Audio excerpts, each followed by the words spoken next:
Netlik yok onda, onu söyleyeyim size. Yani işte öyle bir göründüğü gibi değil yani. Ben şahsen öyle değerlendiriyorum. Niye? Yani ortada somut bir şey olması lazım. Somut bir şey yok. Yani son yargı paketinde mesela demin uygun gördüğü hiç kimse yararlanmadı o işten bildiğim kadarıyla. Düşünce suçları, siyasi suçlar. Siyasi tutuklar yok, gazeteciler yok. Görüyorsunuz yani her saat, her dakika belediye başkanları, belediye bürokratları tutuklanıyor. Yani işte her şeyi ekime bırakıyorsun. Niye? Şimdi bayramdan önce yapılabilirdi çok rahat. Bu hükümet şeyi filmliyor. Her şeye barış diyor. Mesela imar barışı diyor. Ya imar barışı diyorsun da kardeşim yani mühendisin görmediği binalara iskan verildi. Gördük işte depremde sonucu. Toplumsal mutabakatla adam şimdi anayasa diyor. Ya anayasada işte hukuk fakültesi olacak, ülkenin iyi hukukçuları da olacak, ülkenin iyi din alimleri de olacak, ülkenin en iyi yetişmiş mühendisi de olacak, ülkenin işte sendikası da olacak, sivil toplum kuruluşu da olacak, baroları da olacak, hukuk fakülteleri olacak, dediğim gibi siyasiler de olacak ama bir toplumsal barışla olur bu iş. Bir konsensüsle olur. Anayasa konsensüs demektir. Toplumun en ufak noktasında yani Ermenisi, Kürdü, Süryanisi, Türk'ü, Alevisi herkesi kapsayacak tarzda. Hiç kimseyi dışarıda bırakmayacak. Yani bu ülkenin sınırlar içerisinde yaşayan herkesi kapsayacak tarzda olmalı anayasa.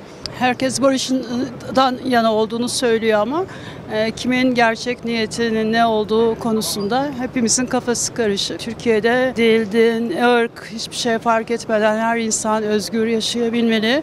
Bunun mecliste saptanması bile hani çok saçma geliyor bana. Kağıt üzerindeki niyetlerle gerçek niyetler örtüşüyor mu? Onu emin olamıyoruz yani. Mesela dün Azerbaycan Türklerinin İran'da 40 milyon kişi olduğu söyleniyor ve orada dil bayramlarını kutladılar. Bu çok ilginçti. Yani biz onları basında pek göremiyoruz. Duygulandırıcı bir sahneydi. Hep birden Türkçe bir şarkı söylediler. Bu İran'da oluyorsa Türkiye'de de olmalı. Yani insanlar kendi dillerini özgürce konuşabilmeli. Onunla ilgili eğitimini almalı. Beklentimiz bu yönde. Tabii kadınların her zaman savaşta en çok yara alan taraf olduğu gerçeği var.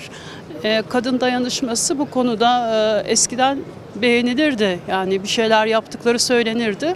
Günümüzde biraz daha pasif kalmış oluyorlar. Erkek egemen dünyada hani orada da kadınların sesini daha az duyuyoruz. Daha çok duyulması olumlu yönde olacaktır.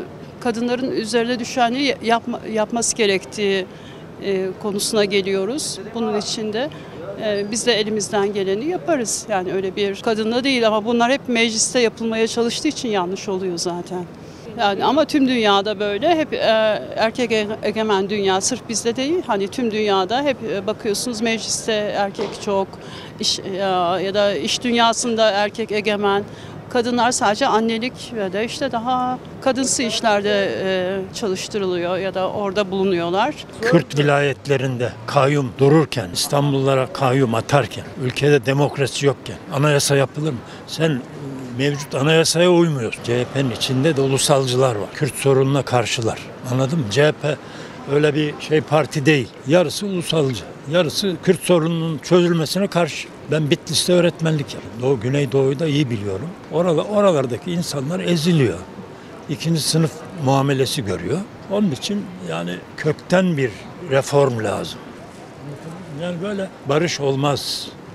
Böyle demokrasi olmayınca Türkiye'de hiçbir şey olmaz. Silahların bırakılması karşılıklı olarak bu gayet güzel bir şey. Görüntüde gayet güzel bir şey. Önemli olan karşılıklı bir güven içerisinde bunun sonucunun da ortaya çıkması. Yani devletin atması gereken adımları mutlaka bu görüşmeler sürerken ki birden olan bir şey değildir tabii ki bu. Mutlaka değerlendirmişlerdir. Önemli olan gerçekten bir güven ortamının olması. Ben bu güven ortamının karşılıklı olaraktan yani bu taraflar açısından güvenin tam tesis edilemediği görüşündeyim. Çünkü bir kere fesih kararının alınmış olduğu yerin iki farklı yerde olması ve gizlice olması bile o tarafın bu tarafa güvenmediğini çok açık bir şekilde gösterdi. Ben Sivas Madımak Oteli'nde kardeşini kaybetmiş bir kişiyim. Madımak Oteli'nde göz göre göre diri diri insan yaktılar. Bunlardan biri benim kız kardeşim Gülsün Karababa. Sen bana barış sorduğunda bunu çok Sivas'la ilgili de çok dile getirdiler. Şimdi neyin barışı? Bir özür mü dilendi? Bir yüzleşme mi yapıldı? Bir anıt mı dikildi Sivas'ın ortasına? Utanç müzesi mi kuruldu? İnsanlar geldiğinde evet burada insanlar yakıldı. Ve biz utanıyoruz. Şehrimizde bunlar yaşandı. Biz bununla yüzleşiyoruz her gün deyip o oteli kebapçı dükkanına çeviren bir zihniyetle hangi barış sağlanabilir? Barışın dediğim gibi bir özürle başlayacak bir cümle değil. Özür dileriz, çocuklarınızı öldürdük, gönderdik mi diyecekler bize. Özür dileriz ama hiçbir şey yapmamış. Katilleri serbest bırakmış. Hasta tutuklu diye benzinle bidonunu taşıyan adamı götürüp dışarıya bıraktı. Hasta diye Cumhurbaşkanı genelgesiyle çıktı. Dünyada bir sürü ülkemizde bir sürü hasta tutuklu, siyasi tutuklu var. Çok ağır hastalar. Onları da bırakın. O zaman Sivas'taki adama neden bu cesareti tekrar bu cemaatlara ve dini kurumlara, kişilere, örgütlenen yapılara tekrar bir cesareti verip bir gün bir başka yeri yakmak, bir gün başka bir insanı öldürmek gibi bir şeyi güçlendiriyorsun? Yani bunların hangisi şey oldu ki temelde halloldu ki bu ülkede hiçbir şey. Yeni Sivas'da yatan idam mahkumları, idam yok zaten. Çıkarıldı hepsi. Çok yakın tarihte 2 ay falan oldu işte. Hepsini serbest bıraktılar. Yani barış nasıl olacak? Özellikle AKP ile benim barışım gibi. Bence olumlu bir gelişme. Umarım da gerçekten halkın, vatandaşın, bu işten acılar yaşamış tüm ailelerin bu anlamdaki isteklerini karşılayabilecek, gerçekten kardeş olarak bu ülkede yaşayabileceğini resmi ve dayanaklarıyla güçlendirecek bir açılım olur. Gerçekten silah bırakılır. Bu bir süreç. Şu anda söylenenler biraz da bu süreç içerisinde gerçekten gerçekleşiyor mu? Toplumun buna inanması gerekiyor. Veya çok fazla vaatler var mı? Bir takım karşılıklı da olarak suistimalleri açık bir durum olacak mı? Çünkü vatandaş gerçekten suistimali açık bir politikayı kaldırabilecek durumda değil. Yaşanan acılar ve geçmişteki süreç düşünülürse her iki taraf açısından da söylüyorum. Umarım ülkemiz için hayırlı olur. Olumlu karşılıyorum. Belki de son yıllarda ülkemizin yapmış olduğu en önemli açılımlardan biri. Toplumsal hassasiyetimiz, geleceğimiz ve güvenliğimiz açısından düşünülürse. Umarım da sonuç gerçekten istenilen noktada sonuçlanabilir. Evet. Kinin, nefreti kaldırmak lazım. Hep bir araya gelmeler lazım. Doğruyu bulmak lazım yani. Doğru. Şu anda doğrular da zaten gözükmüyor. Bir araya gelmedikleri için bu memlekete gerçekten uğraşmak lazım. Gelişmesi için, iyi olması için hani hepsinin bir araya gelip anlaşmalar lazım. Barışın olabilmesi için önce ekonomiyi düzeltmemiz lazım. Ekonomi düzelmeden barış olmaz. Yani adalet olacak, hak olacak, hukuk olacak. Bunlar olmadığı sürece hiçbir şekilde biz düzelme şansımız yok. Hak edilen şeyi zorla elden almak işte adaletin olmadığı bir şey demektir. Ki bu da bizim memleketimizi dışa karşı tamamen iyi bir şey değil yani. Şimdi barışı kim istemez? Bence herkesin istemesi gerekiyor. Barış kadar güzel bir şey var mı? Ya barışın olmaması ekonomiye de tesir ediyor, eğitime de tesir ediyor, her şeye tesir ediyor. Dolayısıyla tabii ki barışın olmasını canı gönülden arzu ediyoruz. Ancak tabii bir sürü parametreler var. Herkes bir tarafa savruluyor. Şu anda net bir şey gözükmüyor. Ben öyle görüyorum. Yani bu işin meclise getirilmesi lazım.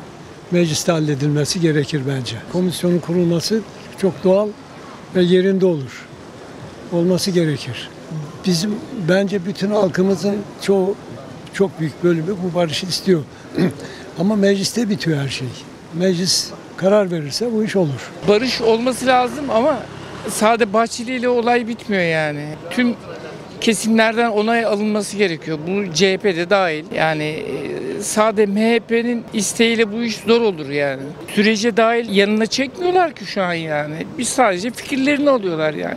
Bir masa kurulmuş değil bana göre. Yani CHP şu an bir şey yapıyor mu? Yapmıyor. Diğer partilerin görüşleri de, diğer sol kurumları da çağrılmalı yani. Etraflıca olması gerekir.